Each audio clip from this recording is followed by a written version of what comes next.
সংসদ নির্বাচন আগে নাকি স্থানীয় নির্বাচন আগে? নো ইভিএম সংস্কার দরকার।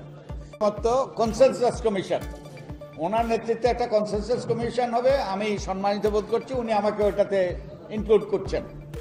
তো এখন তাদের দেখি দিলীপ সুজনের প্রস্তাব কি। প্রথম সংস্কার কমিশনের সুপারিশ নিয়ে বিভিন্ন রাজনৈতিক দল ও নাগরিক সমাজের সকল অংশীজনের সঙ্গে আলোচনা করা।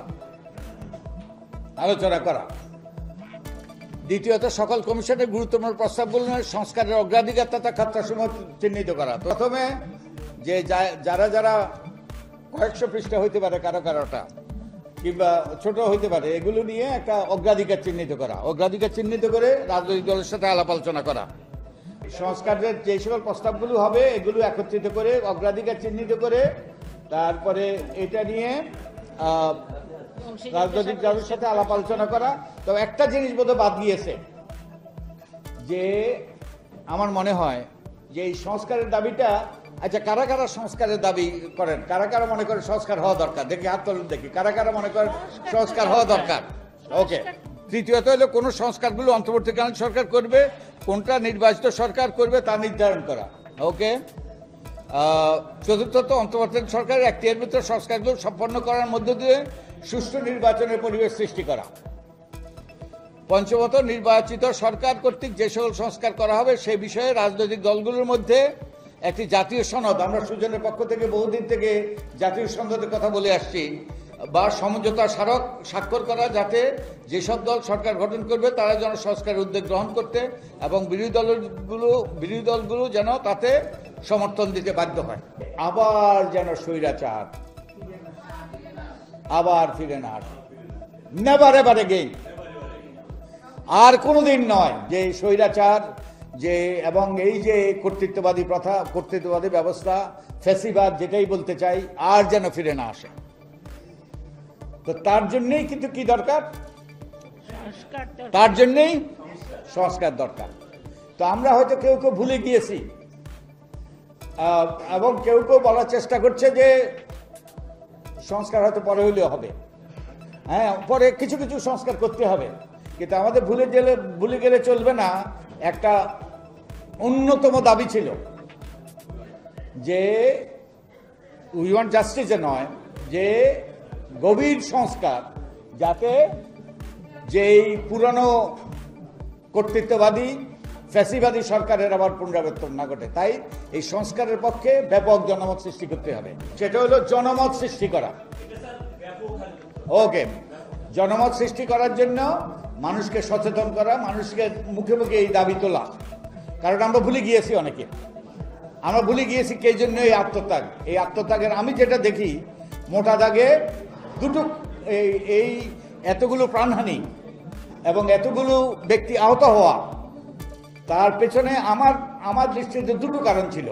একটা হলো যে যারা এইসব অপরাধ করেছে তাদের দৃষ্টান্তমূলক শাস্তি দেওয়া, যে যারা মানবতা বিরোধী অপরাধ করেছে, যারা যে অর্থনৈতিক অপরাধ করেছে, অর্থনৈতিক বিষয়ে অপরাধ করেছে, এবং যারা অন্যান্য ফৌজদারি অপরাধ করেছে, তাদের সকলের বিচারের আওতায় আনা, তাদেরকে ন্যায় বিচারের মাধ্যমে সর্বোচ্চ শাস্তি প্রদান করা। গণমাধ্যম is doing great job, I must say.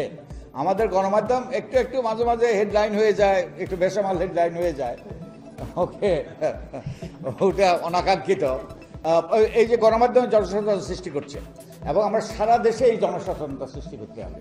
তো আমাদের এই যে এই সব বাহিনী এখন মানুষের মধ্যে এই সংস্কারের দাবিতে তাদেরকে মানুষকে সোচ্চার করতে হবে, এবং এই যে সংস্কার ধারণাগুলো আরো সুস্পষ্ট করতে হবে। এই যে আমরা যে আলোচনা করলাম নারীর প্রতিনিধিত্ব কিভাবে হবে, এটা মানুষের কাছে পরিষ্কার করতে হবে। নিজেরা প্রথম পরিষ্কার হতে হবে, তারপরে অন্যের কাছে পরিষ্কার করতে হবে। অনেক কর্মকর্তা বলেছেন যে তারা ব্যবহৃত হয়েছে, তারা কতগুলো কাজ করতে বাধ্য হয়েছে, কিন্তু তারা সুস্পষ্টভাবে বলেছেন আমাকে যে তারা আর ব্যবহৃত হতে চান না। তারা তাদের বিবেক বুদ্ধি খরচ করে তারা সুষ্ঠু নির্বাচনের পথে তারা সঠিক সিদ্ধান্ত নিতে চান।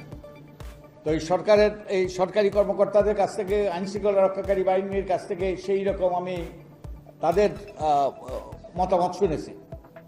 এবং একই সাথে যেখানেই যায় মানুষ থামিয়ে দুটো কথা শোনাতে চায় যে এই পরিবর্তন আনতে হবে, এই সংস্কারগুলো করা দরকার। আরেকটা দাবি ছিল বৈষম্যের অবসান।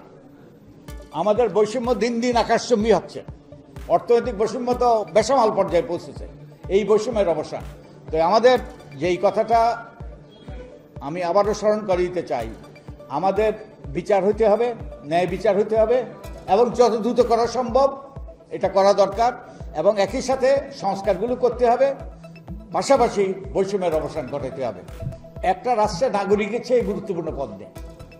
No office in a republic is more important than that of a citizen.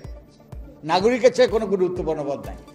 যেই রাষ্ট্রে নাগরিকরা সোচ্চার, সক্রিয়, প্রতিবাদী, তারা সেই অতন্য প্রহরীর ভূমিকা পালন করে, ওয়াচডগের ভূমিকা পালন করে, সেই দেশে কিন্তু সুশাসন প্রতিষ্ঠিত হয়, সেই দেশে কিন্তু গণতন্ত্র কায়েম হয়। তো আমাদেরকে আজকে সকলকে সোচ্চার হতে হবে আমাদের অবস্থান থেকে। কোনটা আগে, সংসদ নির্বাচন আগে নাকি স্থানীয় নির্বাচন আগে, এই রকম, তারপরে এই দুটো নির্বাচনী তত্ত্বাবধায়ক সরকারের অধীনে হওয়া উচিত কিনা, এরকম আমরা হাজার হাজার আমরা এই যে মানুষের মতামত পেয়েছি আমাদের ওয়েবসাইটের মাধ্যমে, আপনারা ওয়েবসাইটের মাধ্যমে, আমাদের ফেসবুকের মাধ্যমে, এবং একই সাথে ইমেলের মাধ্যমে আপনাদের মতামত দিতে পারেন। প্লিজ আপনারা লিখিত মতামত দেবেন, এবং এটা আমরা পেতে চাই, পড়তে চাই, এবং আমরা সবগুলো বিবেচনায় নিতে চাই। নো ইভিএম, বরং ইভিএম যারা করেছে তাদের তদন্ত হওয়া উচিত। শুধু তাই নয়, আপনাদের কাছে আমার আরেকটা প্রশ্ন, ধরেন এই নির্বাচনী অপরাধ যারা এখানে ওই যে নির্বাচনী বিষয়ে কভার করে, তারা জানে যে আরপিওতে 73 ধারা থেকে 90 ধারা পর্যন্ত নির্বাচনী অপরাধ। তো কোনো অপরাধের শাস্তি হয়েছে? আমার তো জানা নাই। আমরা অপরাধী দ্বারা পরিবেষ্টিত আছি, কারণ এই নির্বাচনী দায়িত্ব যারাই পালন করেছে এই গত কয়েকটা নির্বাচনে, তারা কিন্তু 2 থেকে 7 বছরের কারাদণ্ড, অর্থদণ্ড পাওয়ার কথা, কিন্তু কারো উল্লেখযোগ্য শাস্তি হয়েছে বলে আমার জানা নেই। আর যে যারা সাংবিধানিকভাবে দায়িত্বপ্রাপ্ত, যে গণতান্ত্রিক ব্যবস্থাতে কায়েম করার জন্য আমাদের সুষ্ঠু নির্বাচন নিশ্চিত করা, একই সাথে শপথ গ্রহণ করেছেন, তাদের কি শাস্তি হওয়া দরকার? হ্যাঁ, তাদের কথা বলছি আমরা। হ্যাঁ, ওকে, নির্বাচন কমিশন তারা যে অন্যায়গুলো করেছে এগুলো তদন্ত হওয়া দরকার, এবং তাদেরকেও শাস্তিটা নেওয়া দরকার, যাতে, কারণ শাস্তি করে, অন্যায় করে কেউ যদি পার পেয়ে যায় তাহলে অন্যায় আরো উৎসাহিত হয়।